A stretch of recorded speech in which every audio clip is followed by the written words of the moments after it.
कट्टरपंथियों की भीड़ ने लोकतंत्र के सबसे बड़े प्रतीक संसद पर हमला बोल दिया। बैरिकेड तोड़े गए, संसद परिसर में घुसपैठ हुई और जमकर लूटपाट और तोड़फोड़ तक मचाई गई। हालात ऐसे बने रहे हैं जैसे कि शेख हसीना के दौर की सबसे अशांत तस्वीरें फिर से लौट आई हों। एक रिपोर्ट आपको दिखाते हैं।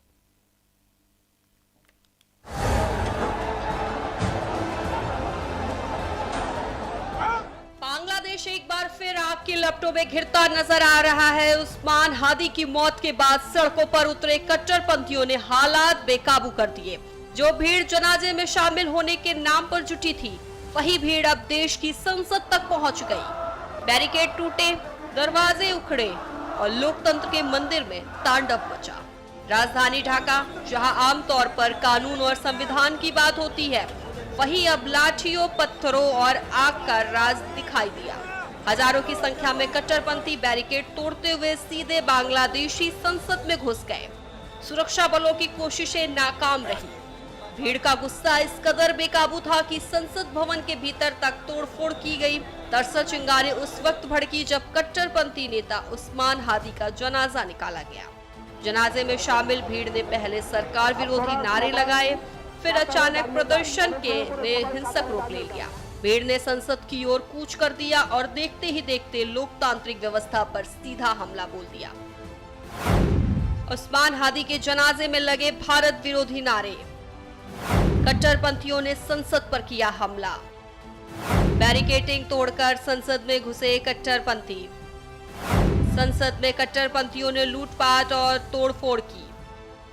कट्टरपंथियों ने हिंदू रिक्शा चालक की पिटाई की। कट्टरपंथियों ने सांस्कृतिक संगठनों पर किए हमले।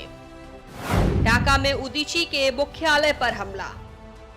कट्टरपंथियों ने उदीची के दफ्तर में लगाई आग। छायानट में रविंद्रनाथ टैगोर सेंटर पर भी हमला।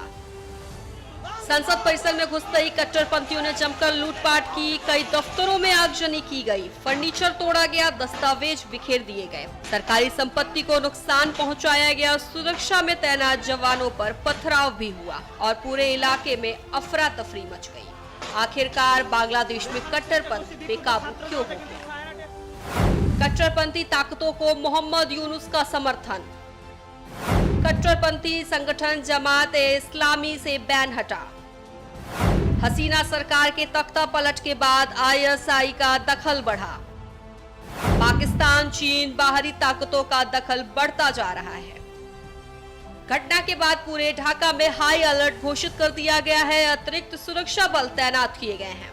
इंटरनेट सेवाएं कई इलाकों में बंद करनी पड़ी। सरकार ने हिंसा के पीछे कट्टरपंथी संगठनों की साजिश का आरोप लगाया है, जबकि विपक्ष इसे प्रशासन की नाकामी बता रहा है। यूनुस शांति की अपील कर रहे हैं, लेकिन जिस तरह सुरक्षा बलों की नाक नीचे कट्टरपंथियों ने उत्पात मचाया, पुलिसकर्मियों के सामने आवामी लीग के दफ्तर और शेख मुजीबुर रहमान के घर पर हमला किया, इससे शक की सुई यूनुस की तरफ ही घूम रही है।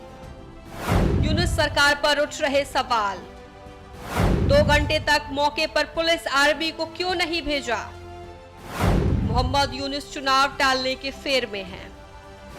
यूनुस सरकार 12 फरवरी को चुनाव टालने के फिराक में है। कट्टरपंथी जमात को यूनुस का समर्थन। राजनीतिक विश्लेषकों का मानना है कि बांग्लादेश एक बार फिर शेख हसीना के दौर जैसी अस्थिरता की ओर बढ़ रहा है, जब सड़कों पर भीड़ का कानून चलता था और सत्ता की पकड़ कमजोर पड़ जाती। सबसे बड़ा सवाल ये है कि संसद जैसे अति सुरक्षित क्षेत्र में हजारों की भीड़ घुस सकती है, तो आम नागरिक कितना सुरक्षित है? क्या बांग्लादेश में कट्टरपंथ एक बार फिर लोकतंत्र को बंधक बना रहा है? और क्या उस्मान हादी की मौत देश को लंबे समय तक अस्थिरता की ओर ढकेल देगी? बांग्लादेश आज एक नाजुक मोड़ पर खड़ा है, जहां एक तरफ राजनीतिक अस्थिरता है, तो दूसरी ओर कट्टरपंथियों को अब बढ़ता दबदबा। अब देखना यह होगा कि सरकार हालात संभाल पाती है या फिर संसद में घुसा ये उन्माद पूरे देश को और जला देगा। और इसी के साथ फिलहाल इस बुलेटिन में इतना ही। नमस्कार।